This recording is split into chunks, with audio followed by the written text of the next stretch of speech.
আসসালামু আলাইকুম। বিটিভি চট্টগ্রামের সংবাদে আপনাদের সবাইকে স্বাগত জানাচ্ছি। আজ আপনাদের সাথে আছি আমি রেখা নাজনীন। প্রথমেই সংবাদ শিরোনাম। আধুনিক বিশ্বের সঙ্গে তাল মিলিয়ে এসএসএফকে আরও কর্মদক্ষ করে গড়ে তোলার প্রত্যয় প্রধানমন্ত্রী তারেক রহমানের। সর্বোচ্চ পেশাদারিত্বের সঙ্গে দায়িত্ব পালনের আহ্বান। গণমাধ্যমের সব পক্ষকে এক জায়গায় এনেছে সরকার। স্বাধীন গণমাধ্যমের পরিবেশ নিশ্চিতে ঐক্যবদ্ধভাবে কাজ করতে সবাই একমত, বললেন তথ্য ও সম্প্রচার মন্ত্রী। বাস, মেট্রো ও মোনোরেলের মাধ্যমে সমন্বিত যোগাযোগ ব্যবস্থা গড়তে চায় সরকার, জানালেন সড়ক পরিবহন ও সেতুমন্ত্রী।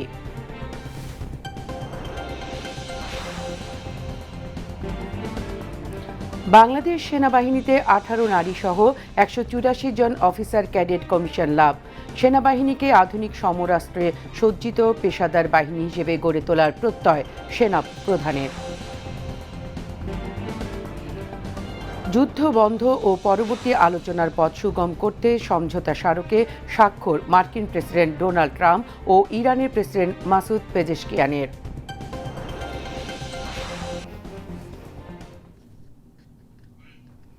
এতক্ষণ সংবাদ শিরোনাম শুনলেন, এবার বিস্তারিত। দায়িত্ব পালন করতে গিয়ে জনগণ যাতে রূঢ় ব্যবহারের শিকার না হয় সেদিকে নজর দিতে এসএসএফ সদস্যদের প্রতি আহ্বান জানিয়েছেন প্রধানমন্ত্রী Tarek Rahman. Special security force SSF এর 40তম প্রতিষ্ঠাবার্ষিকী উপলক্ষে আজ প্রধানমন্ত্রীর কার্যালয়ের শাপলা হলে আয়োজিত দরবারে এই আহ্বান জানান প্রধানমন্ত্রী। তিনি বলেন, জনগণের বিশ্বাস ও ভালোবাসার উপরেই তার সবচেয়ে বেশি নির্ভরতা। সেজন্য নিরাপত্তা জোরদার করতে গিয়ে সরকার প্রধানকে যেন জনগণ থেকে দূরে সরিয়ে না দেওয়া হয় সেদিকে লক্ষ্য রাখার আহ্বান জানান তিনি। প্রধানমন্ত্রী এসএসএফ সদস্যদের সাহস, সততা, বিশ্বস্ততা, সর্বোচ্চ পেশাদারিত্ব, নিয়মানুবর্তিতা এবং চেইন অব কমান্ড মেনে চলার পরামর্শ দেন। আধুনিক বিশ্বের সঙ্গে তাল মিলিয়ে এসএসএফকে আরও কর্মদক্ষ করে গড়ে তোলার লক্ষ্যে সরকার প্রয়োজনীয় সব ধরনের পদক্ষেপ অব্যাহত রাখবে ইনশাআল্লাহ। আরও একটি বিষয়ের উপরে আপনাদের দৃষ্টি আমি আকর্ষণ করতে চাই। অবশ্যই আপনারা গুরুত্বপূর্ণ ব্যক্তিদের নিরাপত্তাকে সর্বোচ্চ প্রাধান্য দেবেন, তবে দায়িত্ব পালন করতে গিয়ে জনগণ যাতে কোনো রকম রূঢ় ব্যবহারের শিকার না হন সেদিকেও আপনাদেরকে বিশেষভাবে নজর রাখার জন্য আমি আহ্বান করব। অনুষ্ঠানে স্বাগত বক্তব্য দেন এসএসএফ এর মহাপরিচালক মেজর জেনারেল মাহবুবুজ্জামান চৌধুরী। অনুষ্ঠানে এসএসএফ এর কার্যক্রমের উপর একটি প্রামাণ্যচিত্র প্রদর্শন করা হয়। এর আগে স্পেশাল সিকিউরিটি ফোর্স এসএসএফ এর আধুনিক ইনডোর ফায়ারিং রেঞ্জ উদ্বোধন করেন প্রধানমন্ত্রী তারেক রহমান। এ সময় ইনডোর ফায়ারিং রেঞ্জ ভবনের পাশে একটি নিম গাছের চারা রোপণ করেন প্রধানমন্ত্রী। স্বরাষ্ট্রমন্ত্রী সালাউদ্দিন আহমেদ, প্রধানমন্ত্রীর প্রতিরক্ষা উপদেষ্টা ব্রিগেডিয়ার জেনারেল অবসরপ্রাপ্ত ডক্টর এ.কে.এম. শামসুল ইসলাম, তিন বাহিনীর প্রধানগণ এবং এসএসএফ এর মহাপরিচালক মেজর জেনারেল মাহবুবুজ্জামান চৌধুরী সহ ঊর্ধ্বতন কর্মকর্তাগণ উপস্থিত ছিলেন। এসএসএফ এর 40তম প্রতিষ্ঠাবার্ষিকী উপলক্ষে কেক কাটেন প্রধানমন্ত্রী তারেক রহমান। তথ্য ও সম্প্রচার মন্ত্রী জহিরুদ্দিন স্বপন বলেছেন, রাষ্ট্র মেরামতের অংশ হিসেবে গণমাধ্যমের স্বাধীনতা নিশ্চিত করবে সরকার। সে লক্ষ্যে পথনকশা তৈরি করা হচ্ছে। আজ সকালে রাজধানীর একটি হোটেলে এক কর্মশালায় তিনি কথা বলেন। জাতীয় গণমাধ্যম কমিশনের রূপরেখা প্রণয়নের লক্ষ্যে এই কর্মশালার আয়োজন করে তথ্য ও সম্প্রচার মন্ত্রণালয়। গণমাধ্যম জগতের সব অংশীদারদের প্রতিনিধিরা এতে অংশ নেন। অনুষ্ঠানে তথ্য ও সম্প্রচার প্রতিমন্ত্রী ইয়াসের খান চৌধুরী সরকারের ভুল ধরিয়ে দিয়ে গঠনমূলক সমালোচনা করতে গণমাধ্যমের প্রতি আহ্বান জানান। কর্মশালায় মূল প্রবন্ধ উপস্থাপন করেন প্রধানমন্ত্রীর তথ্য উপদেষ্টা ডাক্তার জাহেদুর রহমান। অন্যান্যের মধ্যে তথ্য ও সম্প্রচার মন্ত্রণালয়ের সচিব মাহবুবা ফারজানা উপস্থিত ছিলেন। কর্মশালায় গণমাধ্যম কমিশন গঠন ও কাজের পরিধি ও প্রক্রিয়া নিয়ে আলোচনা করেন বক্তারা। গণপ্রজাতন্ত্রী বাংলাদেশ সরকারের মাননীয় প্রধানমন্ত্রীর পক্ষ থেকে আপনাদেরকে বিনীতভাবে জানিয়ে রাখছি যে আমরা আমাদের এই সরকার নির্বাচনে যাওয়ার আগেই জনগণের কাছে প্রতিশ্রুতি দিয়েছি যে আমরা এই রাষ্ট্রকে একটা গণতান্ত্রিক রাষ্ট্রে পরিণত করার জন্য, একটা কল্যাণমূলক রাষ্ট্রে পরিণত করার জন্য যে সমস্ত জায়গাতে মেরামত করা দরকার সকলকে সাথে নিয়ে সেই সব জায়গাতে আমরা মেরামত করব। এবং সেই এরিয়াগুলির মধ্যে একটি গুরুত্বপূর্ণ এরিয়া হচ্ছে গণমাধ্যম। এবং সেক্ষেত্রে আমরা বলে রেখেছি যে আমরা গণমাধ্যমের স্বাধীনতাকে নিশ্চিত করব এবং সেই লক্ষ্যে আপনাদের সকলকে সাথে নিয়ে আমরা পথ চলব। গণমাধ্যম কমিশনটা যেন শক্তিশালী হয় এবং জবাবদিহিতামূলক হয়, সেদিকে আপনারা আমাদেরকে পরামর্শ দিবেন, আমরা ইনশাল্লাহ সেই দিকে কাজ করব। 2 থেকে 2.5 বছরের মধ্যে রাজধানীর 4টি বাস টার্মিনাল ঢাকার বাইরে সরিয়ে নেওয়া হবে বলে জানিয়েছেন সড়ক পরিবহন মন্ত্রী শেখ রবিউল আলম। এছাড়া রাজধানীতে যত্রতত্র যাত্রী ওঠানো বন্ধ করে বিভিন্ন কোম্পানির অধীনে বাস চালানোর সিদ্ধান্তেরও কথা জানান তিনি। আজ সচিবালয়ে বিএসআরএফ এর সংলাপে এসব কথা বলেন তিনি। এ সময় রেল সেবার মান উন্নয়নে প্রায় 400 বগি ও ইঞ্জিন আনা হচ্ছে জানিয়ে মন্ত্রী বলেন, মেট্রো রেলের পাশে মনোরেল হবে। এতে রাজধানীর পার্শ্ববর্তী জেলাগুলোর মানুষ সহজে যাতায়াত করতে পারবে। এক প্রশ্নের জবাবে মন্ত্রী জানান, পদ্মা সেতুর নিচের মাটি বিক্রি করা হয়নি। সেতুর কাজের সময় অতিরিক্ত মাটি সরানোর কথা থাকলেও সেটি না করায় এখন সেটি সরানো হয়েছে। এতে সেতুর কোনো ক্ষতি হবে না। আন্তর্জাতিক বাজারে বাংলাদেশের ফলের চাহিদা বেড়েছে। এই ধারা অব্যাহত রাখতে নিরাপদ ও মানসম্মত ফল উৎপাদন এবং আধুনিক সংরক্ষণ ব্যবস্থা গড়ে তোলার উপর গুরুত্ব আরোপ করেছেন কৃষিমন্ত্রী মোহাম্মদ আমিনুর রশিদ। আজ রাজধানীর কৃষি গবেষণা ইনস্টিটিউটে জাতীয় ফল মেলা 2026 উপলক্ষে আয়োজিত সেমিনারে তিনি একথা বলেন। কৃষি সচিব ডক্টর রফিকুল ইসলাম মোহাম্মদের সভাপতিত্বে অনুষ্ঠানে বাংলাদেশ কৃষি গবেষণা কাউন্সিলের নির্বাহী চেয়ারম্যান ডক্টর মোহাম্মদ আব্দুস সালাম সহ সরকারি বেসরকারি সংস্থার প্রতিনিধিরা বক্তব্য রাখেন। দেশীয় ফলের উৎপাদন বৃদ্ধি, ফলের বহুমুখী ব্যবহার, আধুনিক সংরক্ষণ পদ্ধতি, প্রক্রিয়াজাতকরণ শিল্পের বিকাশ, পুষ্টি নিরাপত্তা এবং ফল রপ্তানির সম্ভাবনা নিয়ে আলোচনা করেন বক্তারা। এর আগে 3 দিনব্যাপী ফল মেলার উদ্বোধন করেন কৃষিমন্ত্রী মোহাম্মদ আমিনুর রশিদ। এবারের মেলার প্রতিপাদ্য, করব মোরা ফল চাষ, সংরক্ষণ করব 12 মাস। পরে মেলায় বিভিন্ন স্টল ঘুরে দেখেন কৃষিমন্ত্রী। বিশ্বব্যাপী মানবিক সংকট গভীরতর হওয়ার প্রেক্ষাপটে মানবিক সহায়তা জোরদার, বেসামরিক জনগণের সুরক্ষা নিশ্চিতকরণ এবং শান্তি প্রতিষ্ঠার কার্যক্রমে নারীদের অংশগ্রহণ আরও বৃদ্ধি করার আহ্বান জানিয়েছেন পররাষ্ট্র প্রতিমন্ত্রী শামা ওবায়েদ। গতকাল জাতিসংঘের অর্থনৈতিক ও সামাজিক পরিষদের হিউম্যানিটেরিয়ান অ্যাফেয়ার্স সেগমেন্ট বক্তৃতাকালে তিনি এ আহ্বান জানান। শামা ওবায়েদ বলেন, প্রধানমন্ত্রী তারেক রহমানের নেতৃত্বে বাংলাদেশ সামাজিক সুরক্ষা কর্মসূচি সম্প্রসারণ, দুর্যোগ প্রস্তুতি জোরদার, নারীর ক্ষমতায়ন এবং ঝুঁকিপূর্ণ জনগোষ্ঠীর সহায়তায় কাজ করে যাচ্ছে। তিনি বিশ্বব্যাপী সংঘাতপূর্ণ অঞ্চলে নারী ও শিশুদের ক্রমবর্ধমান দুর্ভোগ নিয়ে গভীর উদ্বেগ প্রকাশ করেন। একই সঙ্গে তিনি ক্রমবর্ধমান মানবিক অর্থায়ন ঘাটতি মোকাবেলায় আন্তর্জাতিক সম্প্রদায়ের দৃষ্টি আকর্ষণ করেন।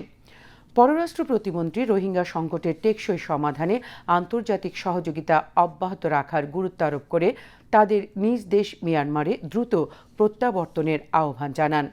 তিনি জাতিসংঘ শান্তিরক্ষা কার্যক্রমে নিয়োজিত বাংলাদেশি নারী শান্তিরক্ষীদের পেশাদারিত্ব, নেতৃত্ব ও অবদানের ভূয়সী প্রশংসা করেন এবং শান্তি ও নিরাপত্তা খাতে নারীদের অর্থবহ অংশগ্রহণ বৃদ্ধির আহ্বান জানান। বরিশালে ক্রসফায়ারে ছাত্রদল নেতাসহ 2 জনকে হত্যা মামলায় শেখ হাসিনার ফুফাতো ভাই সাবেক এমপি আবুল হাসনাত আবদুল্লাহ সহ 4 আসামির বিরুদ্ধে দ্বিতীয় দিনের সাক্ষ্য গ্রহণ চলছে। আন্তর্জাতিক অপরাধ ট্রাইব্যুনাল 2-এ সকালে এই সাক্ষ্য গ্রহণ শুরু হয়। আজ সাক্ষ্য দেন তৎকালীন এসআই নজরুল ইসলাম। এদিকে ট্রাইব্যুনাল 1-এ আওয়ামী লীগ শাসনামলে জেআইসিতে গুম নির্যাতনের ঘটনায় শেখ হাসিনা ও সেনা কর্মকর্তা সহ 13 জনের বিরুদ্ধে সাক্ষ্য গ্রহণ চলে। এই মামলায় আজ সাক্ষ্য দেন গুম নির্যাতনের শিকার সুমন নামে এক ভুক্তভোগী। বিএমএ 90তম দীর্ঘমেয়াদী কোর্সে প্রশিক্ষণ সম্পন্ন করে বাংলাদেশ সেনাবাহিনীতে 18 নারী সহ 184 জন অফিসার ক্যাডেট কমিশন লাভ করেছে। এছাড়া কোর্সে ফিলিস্তিনের 4 জন, তানজানিয়ার 1 জন, জাম্বিয়ার 1 জন এবং মালদ্বীপের 1 জন অফিসার ক্যাডেট বিএমএ হতে সামরিক প্রশিক্ষণ সম্পন্ন করেন। এই উপলক্ষে আজ চট্টগ্রামের ভাটিয়ারীতে বাংলাদেশ মিলিটারি একাডেমির প্যারেড গ্রাউন্ডে রাষ্ট্রপতি কুচকাওয়াজ অনুষ্ঠিত হয়। সেনাবাহিনী প্রধান জেনারেল ওয়াকারুজ্জামান অনুষ্ঠানে প্রধান অতিথি হিসেবে কুচকাওয়াজ পরিদর্শন এবং অভিবাদন গ্রহণ করেন।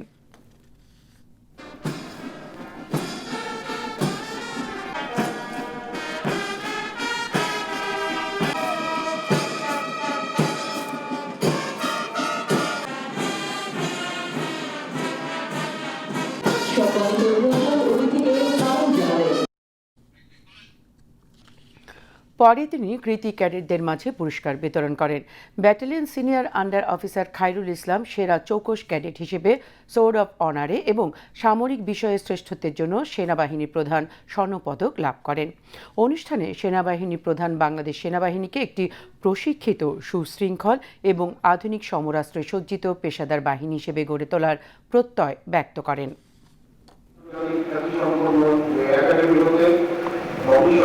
অফিসারদের নেতৃত্বে আনুগত্য, শৃঙ্খলা এবং উজ্জীবিত হয়ে বাংলাদেশ সেনাবাহিনী আজ দেশের সীমানা পেরিয়ে বহির্বিশ্ব উল্লেখযোগ্য অবদান রেখে চলেছে। অন্যতম শিক্ষিত বাংলাদেশ সেনাবাহিনী বাংলাদেশ মিলিটারি একাডেমির দূরদর্শী পরিকল্পনা ও সামরিক প্রশিক্ষণ পরিচালনার মাধ্যমে বাংলাদেশ সেনাবাহিনীকে সমৃদ্ধ করে চলেছে। আমরা বাংলাদেশ মিলিটারি একাডেমির এই অবদানের জন্য গর্বিত এবং কৃতজ্ঞ। এরপর সেনাবাহিনী প্রধান বিএমএতে দ্বিতীয় বাংলাদেশ ব্যাটালিয়নের উদ্বোধন করেন। আধুনিক যুদ্ধক্ষেত্রের চ্যালেঞ্জ মোকাবেলায় বিএমএতে প্রশিক্ষণরত অফিসার ক্যাডেটগণের পেশাগত দক্ষতা, নেতৃত্বের যোগ্যতা অর্জন এবং প্রশিক্ষণের সার্বিক মানোন্নয়নের লক্ষ্যে প্রথম বাংলাদেশ ব্যাটালিয়নের পাশাপাশি দ্বিতীয় বাংলাদেশ ব্যাটালিয়ন প্রতিষ্ঠা করা হয়েছে। এছাড়া তিনি বিএমএতে নবনির্মিত CMH, BMA park, BMA swimming pool এবং এমইএস অফিস কমপ্লেক্স প্রকল্পের উদ্বোধন করেন। উদ্বোধনী অনুষ্ঠানে অন্যান্যের মধ্যে 3 বাহিনীর ঊর্ধ্বতন সামরিক কর্মকর্তাগণ, বিএমএর বিভিন্ন পদমর্যাদার কর্মকর্তাগণ উপস্থিত ছিলেন। এবার আন্তর্জাতিক সংবাদ।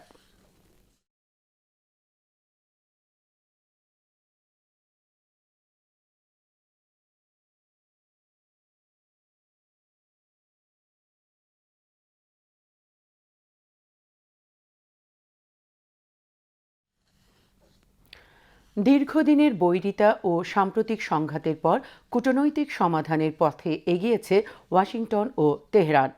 যুদ্ধ বন্ধ এবং সংকটের স্থায়ী সমাধানের পথ সুগম করতে যুক্তরাষ্ট্র ও ইরানের মধ্যকার ইসলামাবাদ স্মারকে স্বাক্ষর করেছেন মার্কিন প্রেসিডেন্ট ডোনাল্ড ট্রাম্প এবং ইরানের প্রেসিডেন্ট মাসুদ পেজেশকিয়ান। বিশ্লেষকরা বলছেন, এটি কার্যকর হলে শুধু মধ্যপ্রাচ্যই নয়, ইতিবাচক প্রভাব পড়বে বৈশ্বিক জ্বালানি বাজারেও। জাকিয়া জামান আনিকার ডেস্ক রিপোর্ট। যুদ্ধবিরতি ও কূটনৈতিক সমাধানের নতুন অধ্যায়ে প্রবেশ করল যুক্তরাষ্ট্র ও ইরান। যুদ্ধ বন্ধ ও সংকটের স্থায়ী সমাধানে পরবর্তী আলোচনার পথ সুগম করতে যুক্তরাষ্ট্র ও ইসলামী প্রজাতন্ত্র ইরানের মধ্যকার ইসলামাবাদ স্মারকে স্বাক্ষর করেছেন মার্কিন প্রেসিডেন্ট ডোনাল্ড ট্রাম্প এবং ইরানের প্রেসিডেন্ট মাসুদ পেজেশকিয়ান। সমঝোতা স্মারকের বিষয়টি নিশ্চিত করে প্রেসিডেন্ট ট্রাম্প সাংবাদিকদের জানান, ফ্রান্সের প্যারিসের ঐতিহাসিক ভার্সাই প্রাসাদে অবস্থানকালে তিনি স্মারকটিতে স্বাক্ষর করেন। On Sunday we reached an agreement with Iran that achieves everything we set out to accomplish, everything and much. অন্যদিকে ইরানের রাষ্ট্রীয় গণমাধ্যম IRNA জানায়, স্থানীয় সময় ভোরে সমঝোতা স্মারকে স্বাক্ষর করেন প্রেসিডেন্ট মাসুদ পেজেশকিয়ান। একই সঙ্গে দুই নেতার স্বাক্ষর করা একটি নথির পাতার ছবিও প্রকাশ করে সংবাদ মাধ্যমটি। ফ্রান্সের প্রেসিডেন্ট ইমানুয়েল ম্যাক্রো সামাজিক যোগাযোগ মাধ্যমে দেয়া এক বার্তায় বলেন, এই সমঝোতা মধ্যপ্রাচ্যে স্থায়ী শান্তির পথ তৈরি করবে এবং বিশ্বের অন্যতম গুরুত্বপূর্ণ নৌপথ হরমুজ প্রণালী পুনরায় চালুর সুযোগ সৃষ্টি করবে।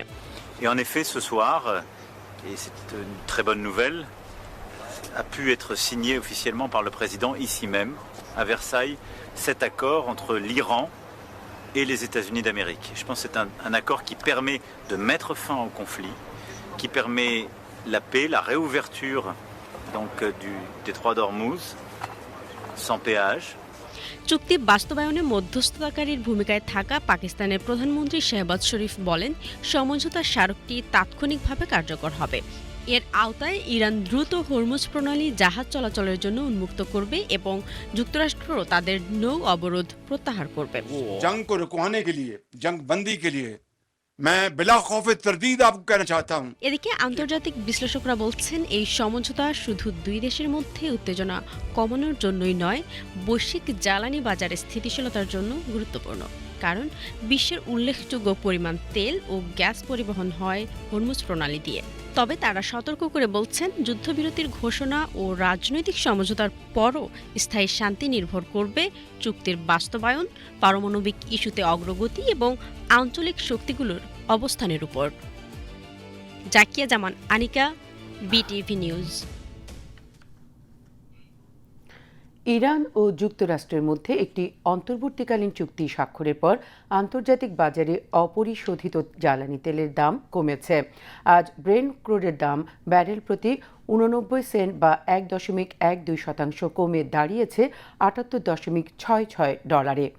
বিশ্লেষকরা বলছেন, চুক্তির ফলে ইরানি তেল দ্রুত বিশ্ববাজারে ফিরে আসার সম্ভাবনায় বাজারে বিক্রির চাপ বেড়েছে। আন্তর্জাতিক জ্বালানি সংস্থা সতর্ক করে বলেছে, মধ্যপ্রাচ্যের তেল সরবরাহ পুরোপুরি স্বাভাবিক হয়ে গেলে 2027 সালে বিশ্ববাজারে তেলের অতিরিক্ত সরবরাহ দেখা দিতে পারে। বাজার বিশ্লেষকরা মনে করছেন, সামনের দিনগুলোতে চুক্তির বাস্তবায়ন কতটা দ্রুত হয় তার উপর তেলের দামের গতিবিধি অনেকাংশে নির্ভর করবে। যুদ্ধবিরতি উপেক্ষা করে অধিকৃত পশ্চিম তীরে হামলা অব্যাহত রেখেছে ইসরায়েল। গত বছরের অক্টোবর থেকে ইসরায়েল ও হামাসের মধ্যে যুক্তরাষ্ট্রের মধ্যস্থতায় কার্যকর হওয়া যুদ্ধবিরতির পরও গাজায় ইসরায়েলি হামলায় অন্তত 1005 জন ফিলিস্তিনি নিহত হয়েছেন। গাজার স্বাস্থ্য মন্ত্রণালয় জানিয়েছে, ইসরায়েলের হামলায় গাজায় নিহতের সংখ্যা 73,000 ছাড়িয়েছে। বুধবার ইসরায়েলি সামরিক বাহিনী ও ইসরায়েলি বসতি স্থাপনাকারী অধিকৃত পশ্চিম তীরের একাধিক শহরে নতুন করে হামলা চালিয়েছে। এছাড়া হেব্রন চুক্তি বাতিলের ঘোষণাও দিয়েছে ইসরায়েল। ফিলিস্তিনি বার্তা সংস্থা ওয়াফা জানিয়েছে, গত কয়েক ঘণ্টায় বেসামরিক নাগরিকদের লক্ষ্য করে চালানো এই অভিযানে সম্পদের ব্যাপক ক্ষয়ক্ষতি ও যাতায়াত ব্যবস্থা বিঘ্নিত হওয়ার খবর পাওয়া গেছে। রাশিয়ার সঙ্গে যুদ্ধ চালিয়ে যেতে ইউক্রেনকে আরও বেশি অস্ত্র সরবরাহের প্রতিশ্রুতি দিয়েছে জি7 নেতারা। এসব অস্ত্রের মধ্যে রয়েছে আকাশ প্রতিরক্ষা ব্যবস্থা এবং দূরপাল্লার সামরিক সরঞ্জাম। জি7 নেতারা আরও বলেছেন, ইউক্রেনের জন্য সামরিক সরঞ্জাম উৎপাদনের লাইসেন্স সম্প্রসারণের বিষয়টি বিবেচনা করতে তারা প্রস্তুত। একই সঙ্গে রাশিয়ার জ্বালানি খাতের উপর আরও কঠোর নিষেধাজ্ঞা আরোপের জন্য এখন উপযুক্ত সময় এসেছে বলে এক যৌথ বিবৃতিতে ইঙ্গিত দিয়েছে 7 শিল্পোন্নত দেশ। এই প্রেক্ষাপটে তেল ও গ্যাস খাতসহ বিভিন্ন ক্ষেত্রে রাশিয়ার উপর নিষেধাজ্ঞা আরও শক্তিশালী করা হবে। অন্যদিকে ইউরোপিয়ান ইউনিয়ন এরই মধ্যে রাশিয়ার বিরুদ্ধে 21টি নিষেধাজ্ঞা প্যাকেজ অনুমোদন করেছে। বিশ্বজুড়ে রাষ্ট্রহীন মানুষের সংকট আরও গভীর হচ্ছে। জাতিসংঘের শরণার্থী বিষয়ক সংস্থা UNHCR এর গ্লোবাল ট্রেন্ডস প্রতিবেদনে বলা হয়েছে, বিশ্বজুড়ে আনুমানিক 45 লাখ মানুষ রাষ্ট্রহীন অবস্থায় রয়েছে। এর মধ্যে প্রায় 18 লাখ রোহিঙ্গা, যা মোট রাষ্ট্রহীন জনগোষ্ঠীর 41%। এসব রোহিঙ্গার মধ্যে প্রায় 12 লাখ বর্তমানে বাংলাদেশে আশ্রয় নিয়েছেন। প্রতিবেদনে রোহিঙ্গা সংকটকে বিশ্বের অন্যতম দীর্ঘস্থায়ী শরণার্থী সংকট হিসেবে উল্লেখ করা হয়েছে। ফিরছি আবারও দেশের খবরে। এবার সংবাদের সত্যতা যাচাই ভিত্তিক পরিবেশনা ফ্যাক্ট চেক সত্য জানুন।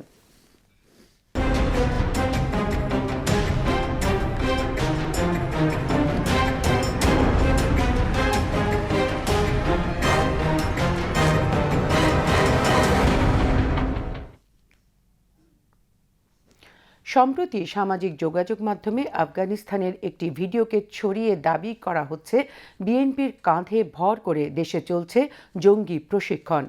কিন্তু ফ্যাক্ট চেক প্রতিষ্ঠানগুলোর অনুসন্ধানে উঠে এসেছে ভিন্ন চিত্র। সীমা শারমিনের প্রতিবেদন। সামাজিক যোগাযোগ মাধ্যমে ছড়িয়ে পড়া ভিডিওটিতে দেখা যায় কালো কাপড়ে মুখ ঢাকা এক ব্যক্তি পাঞ্জাবি পরা এক শিশুকে অস্ত্র চালানো শেখাচ্ছে। পাশে সারিবদ্ধ আরও কয়েকজন শিশুকে দেখা যায়। ভিডিওটির ভেতরে শিক্ষাঙ্গনে শিক্ষা চাই, সহিংসতা নয় লেখা যুক্ত করা হয়েছে। তবে অনুসন্ধানে দেশের জাতীয় কোনো গণমাধ্যমে আলোচিত দাবির সত্যতা মেলেনি। ফ্যাক্ট চেক প্রতিষ্ঠানগুলো বলছে ভিন্ন কথা। অনুসন্ধানে উত্তর মেলে কাতার ভিত্তিক গণমাধ্যম আল জাজিরার অফিসিয়াল ইউটিউব চ্যানেলে 2015 সালের 2 নভেম্বর প্রকাশিত ডকুমেন্টারির ফুটেজ এটি। তথ্যচিত্রটির 46 মিনিট 26 সেকেন্ড থেকে 46 মিনিট 37 সেকেন্ডের দৃশ্যের ভাইরাল ভিডিওর হুবহু মিল রয়েছে, যা আফগানিস্তানের পাহাড়ি অঞ্চলে জঙ্গি প্রশিক্ষণের উপর তৈরি করা ভিডিও। শুধু আল জাজিরাই নয়, 2018 সালের 13 জানুয়ারি জার্মান সংবাদ মাধ্যম ডয়চে ভেলের একটি প্রতিবেদনে ব্যবহৃত ছবির সঙ্গে ভাইরাল ভিডিওর দৃশ্যের মিল রয়েছে। ডয়চে ভেলের প্রতিবেদনেও আফগানিস্তানে আইএসআইএস এর জঙ্গি প্রশিক্ষণের দৃশ্য বলেই উল্লেখ করা হয়।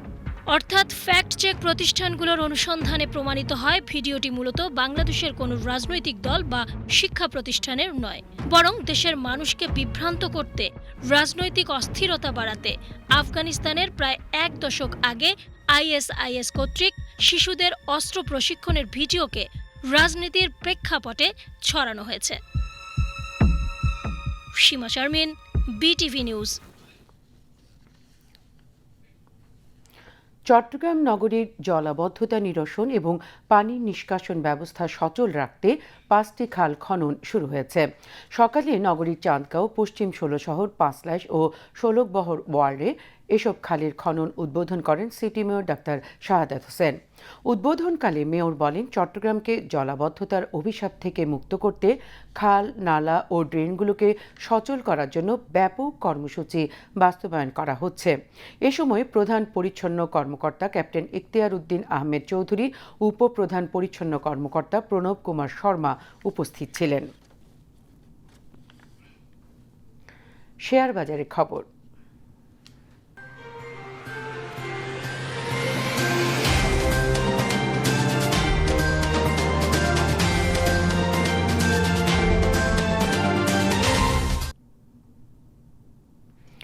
দুদিন মন্দার পর চট্টগ্রাম স্টক এক্সচেঞ্জে চাঙ্গা ভাব ফিরে এসেছে। আজ সপ্তাহের শেষ দিনে শেয়ার লেনদেন এবং মূল্যসূচক দুটোই বেড়ে গেছে।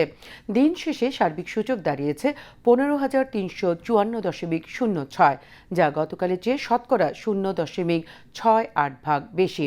এছাড়া সিএসসি 30-এর মূল্যসূচক দাঁড়ায় 13,784.17, যা গতকালের চেয়ে শতকরা 1.46 বেশি।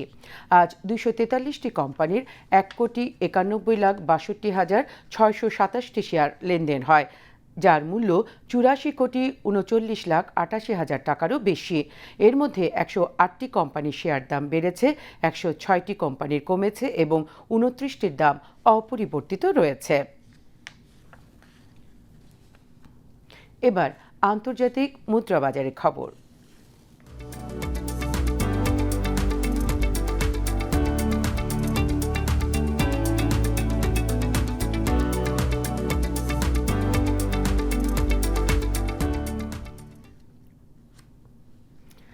আজ বাংলাদেশি মুদ্রায় বিভিন্ন দেশের মুদ্রার বিনিময় হার।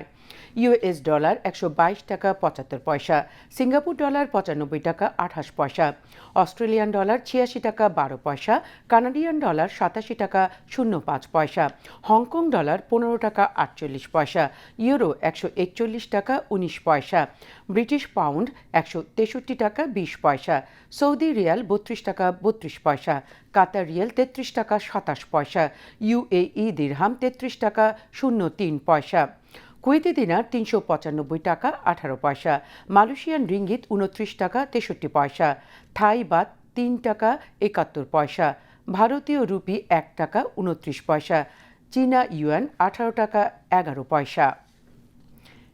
এবার আবহাওয়ার খবর।